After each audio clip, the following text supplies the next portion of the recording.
Welcome, my amazing viewers. Thank you so much for joining me on my program once again. I appreciate you wherever you are joining from. If you have not subscribed to my channel, please kindly subscribe to my channel. Click the notification bell so that you'll be notified each time I upload a video. You will be among the first to receive it. Thank you so much, and remember. Mr. Jaffa, you said that there are about 6 million pieces all over the place in the country. It's not often that we hear that if these guys who are carrying these arms are caught, that they're actually charged with illegal possession of arms. Why is that the case? I'm sure if we heard more about that happening, people may not be in such a hurry to go and illegally acquire small arms. That's what the law says. If you are in possession of arms that are not licensed or prohibited firearms, you are charged for illegal possession of firearms. That's the law. But like I rightly said and you emphasized, the number of firearms in unauthorized hands in Nigeria are 10 times higher than what all our security forces put together have. So does it not worry? So if you liberalize, that's the point I'm making. If you liberalize and the people using these arms know that everybody can carry arms, it's not going to definitely reduce crime per se, but everybody will be conscious that every citizen is armed. So you take time when you want to attack people. That's the point I'm making. Even if you, like Mr. Woshen is arguing, even if you employ everybody that is employable, there will still be crime in the country. There will still be violent crime. Even in America, where you have it in Switzerland, there are still crimes. So the issue is that we are not very well equipped in terms of security forces to take charge. We need to complement their efforts by helping them, and we liberalize arms, and people will go about with their arms. The impunity at which these people go out will reduce at least. It's not that it's going to go out. I agree that our business, but I've set out standards for issuing of those arms for protection. Captain, in the course of the week, we heard the governor of Ondo State come out, and openly say that what was good for the goose was good, was also good for the gander, with reference to this militia in Katsina carrying arms, and other states not being allowed to arm their own little militia forces. And he was saying that he was just going to go ahead and do what was allowed one person, should be allowed the other person as well. So he was going to go ahead and arm his own militia, the Amotekun. What are your thoughts about that decision of his? Well, you see, I don't know whether government has issued a statement on that. I read it in the newspaper that government has given sorry, Mr. Jeffo, just a second. Katsina, just a second, Mr. Jeffo. Yeah. That question is actually for Captain Aliyu, if he's there. Captain. Okay. I'm here. Can you hear Yes, me? go ahead. Okay. I feel for His Excellency, the Governor of Ondo State. He has his flock to cater for, and as a shepherd, you definitely will not find it funny if a co-shepherd like you has what it takes and has been given the go-ahead to carry the kind of weapons that will combat a similar threat kind in another region, and yours is not being allowed to do the same. There is no balance in that. If there is anywhere where people have to be defended at all costs, it is in Ondo State.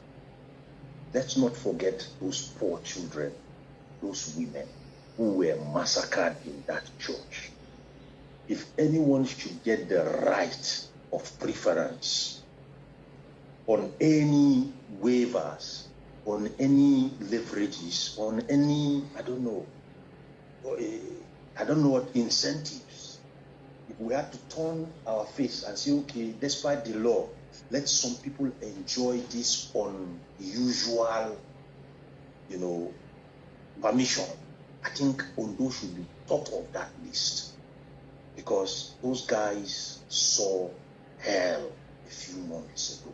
I'm not from Ondo State, but I'm human, and I have colleagues who are from Ondo State.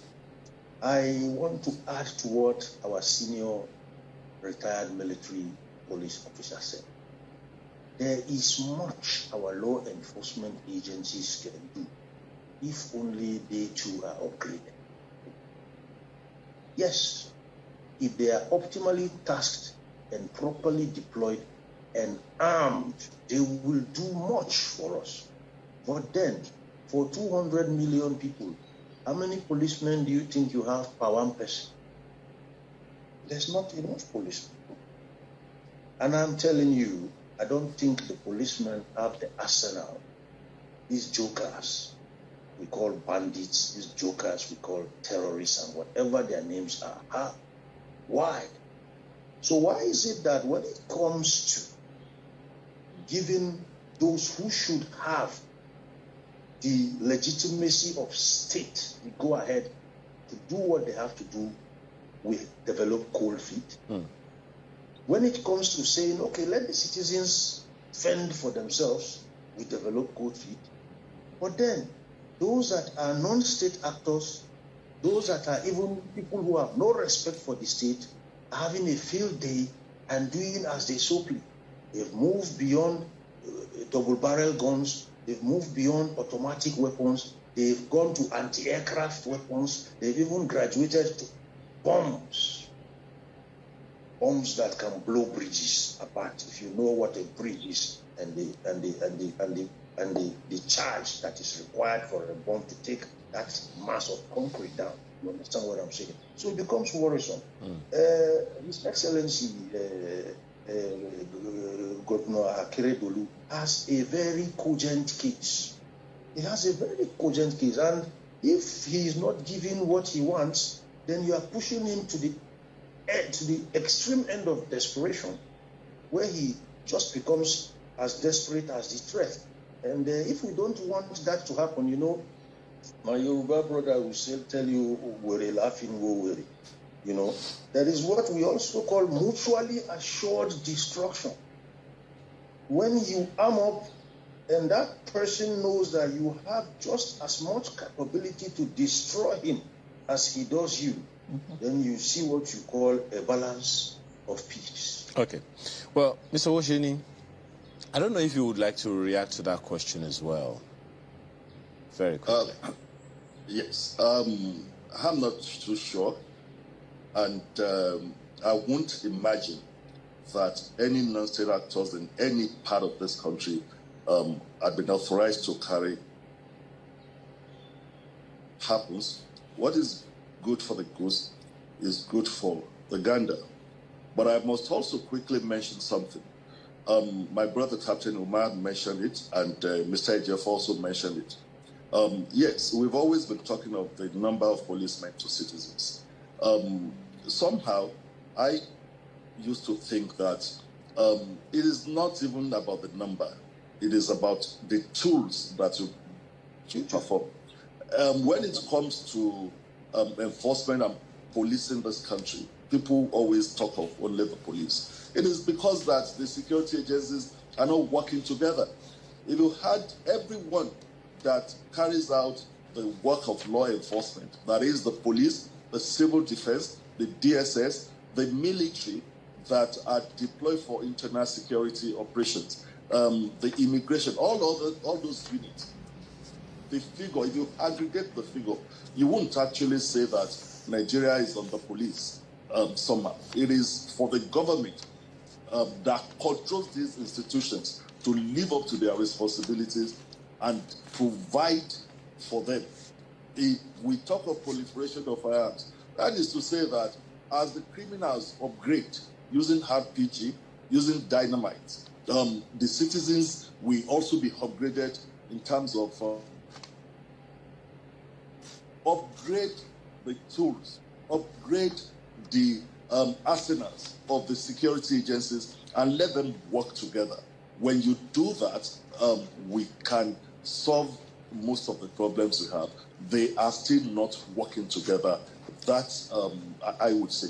But I would not just envisage that the federal government in any way would allow any non-actors to carry AK-47 in any part of this country. But if that is done, then all the other states, like in my state, where we have the Amotekun, they should also be allowed to carry, if that has been done in any state. Well, Mr. Owojeni, I'll stay with you on this mail that we received from Peter Keboku. He makes 3 points. One, the government should deliberately remove arms from the criminals. Otherwise, citizens will scout to defend themselves. Secondly, adults should be licensed to carry arms for self and community defense maturely. 3, how do you fight those criminals pursuing you with AK-47 where you're not allowed to carry pump action? Then he now makes this point. The only genuine way to stop proliferation of arms illegally is to deliberately remove arms from the criminals. What are your thoughts on this, especially in the area of mopping of these small arms from the public? There is an agency, I think, still working under the umbrella of the office of the NSA now, that is charged with, removing all these small arms and light weapons to check proliferation. I would support that. Government should stand up to its responsibility. Government should also stand up to its responsibility with regards to those people, one way or the other, have been, given certain responsibilities like guard pipelines and all those things. If I would say that some of these outfits, under the guise that they have been given such responsibilities, brought in this weapon. Electioneering is just by the door. Some of our leaders also encourage, so they must live to their responsibility. Squarely face the issue of checking this proliferation. The government is lacking in that, and when I mean the government, all of us know, because we know the part of government that is responsible for controlling all the security institutions, and have the responsibility to deploy whatever it's going to take to check proliferation and to hub the kind of weapons, the tools that are available to fight crimes by our security institutions. Mr. Jofo, I remember, I think it was last year, the Vice President was saying, look, we can really deal with this insecurity thing. We may not necessarily need to add more men. Let's just deploy technology. I believe, Mr. Jofo, that we have quite a number of highly innovative technology all over the world that can be easily deployed. One of the ways in which Lagos, for instance, is making effort to defend itself is, the use of cameras all over the place, closed-circuit TVs all over the city, as many as can be. And of course, it will seem like more and more are being deployed. We understand that there's a city in China that it's like you have 3 cameras to 1 person in that particular city. So in terms of deploying technology, there are 2 challenges. I'd like you to speak to how, if we can, deploy them. One is the technology itself and its adaptability to our environments, various environments and topography all over the nation. And 2 is the skill gap that needs to be filled. Yeah, there are many challenges. In any civilized society, yes, deployment of technology is encouraged. But if you deploy technology, it's not going to help you to know the number of arms in the society. What we will do is that it will aid you in investigations or prevention of crimes. I also want to comment on what, before I come back to that, on what Mr. Wishing said.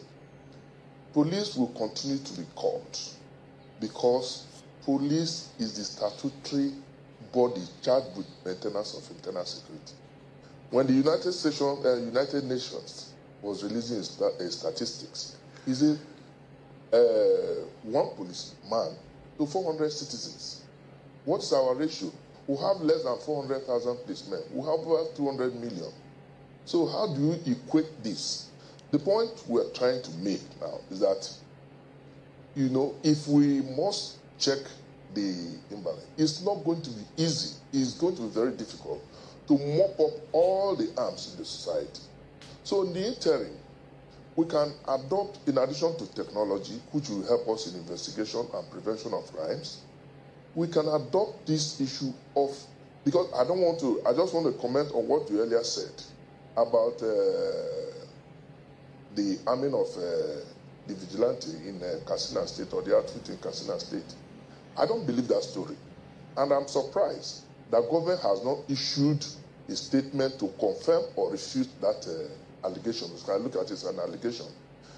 This is one of the best ways I think the federal government, should even help check crime.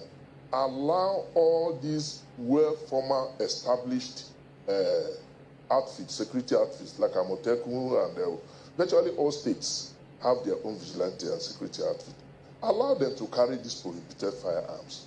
They will be more effective because they are close on to the ground than the immediate the police itself. If you go to some stations, like he admitted, you have one or two guns and possibly one person. They are in the southeast, for instance. You see these bandits overrunning police station because they don't have the manpower, they don't have the request, and the little one they have, they take away. So we need to arm these well-established and organized security outfits, in addition to considering if we don't want to give arms to private individual citizens. Well-established, vetted private security practitioners can also be allowed, like people guarding the banks and all these things. Because most of them, at least, I'm sure, there's none of these private practitioners that is established without involvement of any of the retired personnel of the armed forces or the police. So it's a way of also trying to help maintain internal security. I think that's my position. Yeah, Captain, if technology were deployed, as my partner just said, and it is known to the generality of Nigerians that several crimes have been solved using technology, don't you think this will help deter crime as well?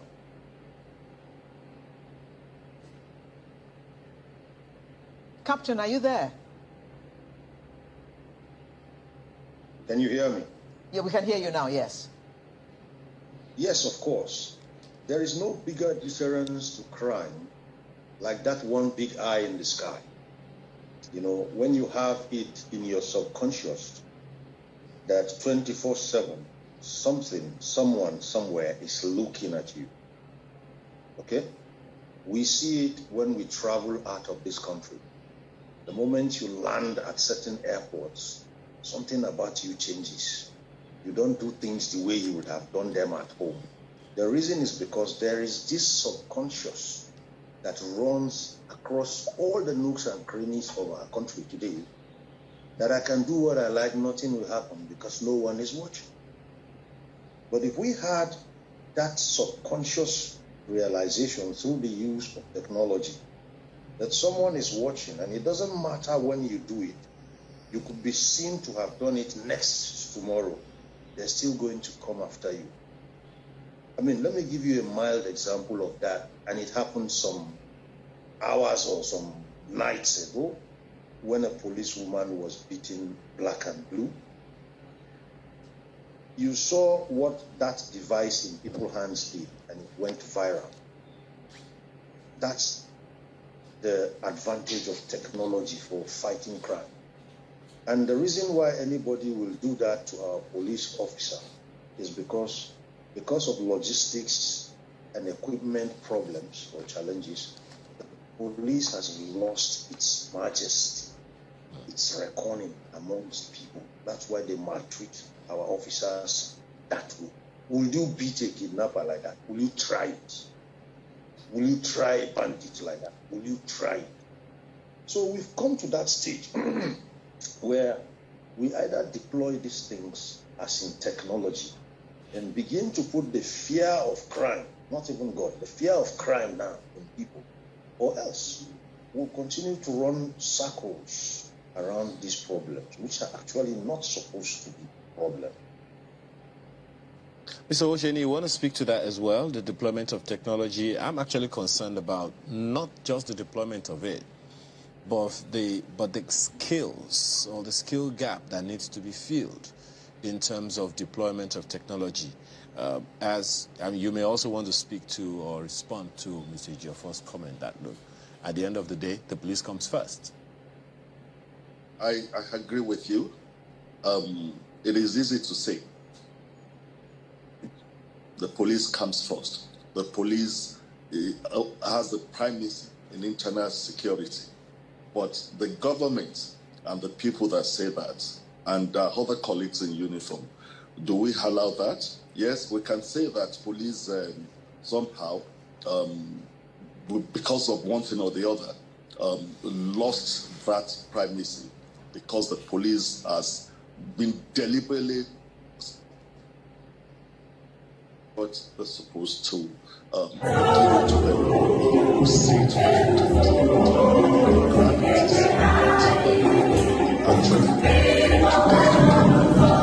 it's not just about this skill, like I mentioned, also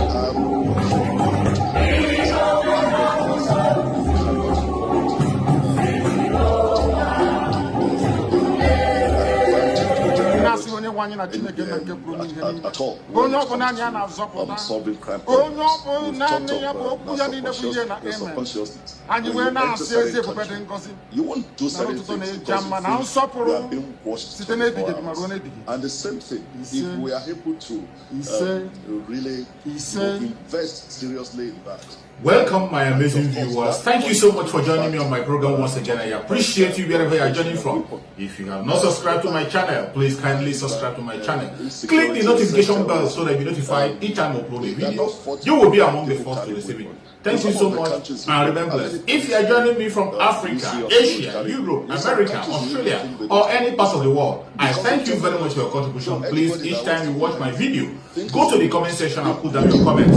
That is where we learn from each other. We learn a lot from the comment section. I don't speak alone. I am speaking with you. You can equally contribute. You can criticize if you so desire, but do it constructively so that we can learn from one another. That is why we're here. Thank you so much for joining. Remember, you have to say what is happening in your own area.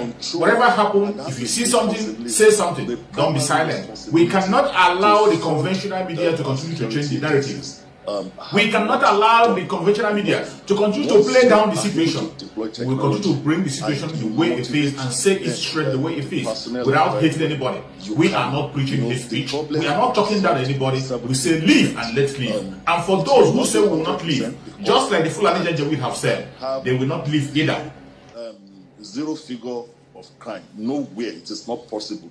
There must be some small things like that. So if government is ready, I would say as of now, it may sound extreme. I don't think we are ready. I will even say that we are not made up our mind that we want a police in this country. You can throw all ever bashing on the police. The police in this country has been grossly neglected. Every time, yes, everybody talk of salary. What is even the element of salary? That is not enough to motivate anyone. That is not enough for an average policeman to say that, yes, I want to die solving this crime, when he knows that if he dies, policemen die every day. It's their colleagues that contribute money to go and bury their body. Nobody comes to come and in so many years. They are paid pittance and all those things. The government is not ready. Nigeria is not ready to have a police. And by extension, other security institutions. Look at all the jailbreaks. What is the strength of the correctional personnel that we have? What technology has been deployed in all these correctional facilities. Government must live up to their responsibility, and I'll continue to clarify. If you look at what you will find out that the government, that arm of government that has the primary responsibility is lacking. How do you explain that the government will say they are buying how many vehicles for police with police trust fund? The number of vehicles that only Lagos State will buy, and government will come out and celebrate that. You buy the vehicles, no one is going to fuel them. This is a country where we have no address.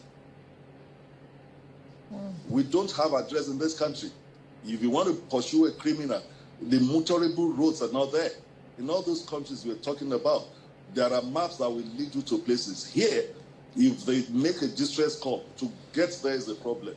These are issues that should be resolved. Government should live up to the provisions and the obligations in Chapter 2 of the Constitution. Once we do that, we'll find out that we would be able to solve our problem both ways, not just the security institutions alone. That's my view. Okay. Mr. Jaffa, we must start winding down now and recall that we're talking about curbing small arms proliferation. So you have told us that there are about 6 million illegal arms in the hands of Nigerians. How do you suggest that we begin to mop up these arms?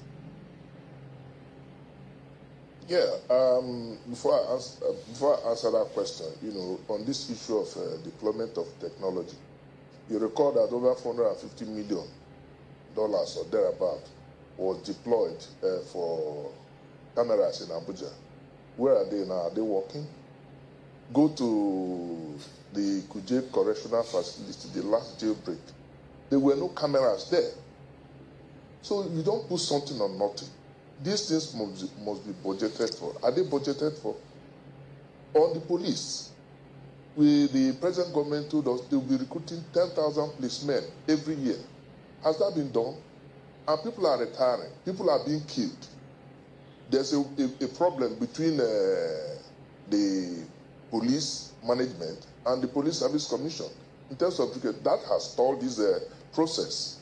So coming to mopping up of arms, several agencies, committees have been set up to mop up the arms in the society. What are they doing? You just go to Niger Delta or go to one place, they surrender the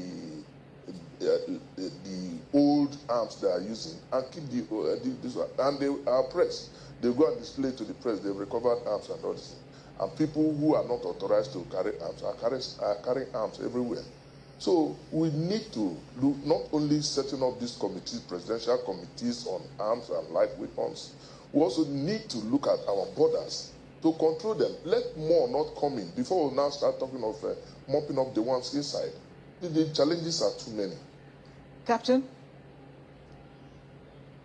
quickly, in closing, mopping up. My closing remarks for the issue of arms proliferation is that where we are at this moment, it calls for a lot of introspection. We have to look inward.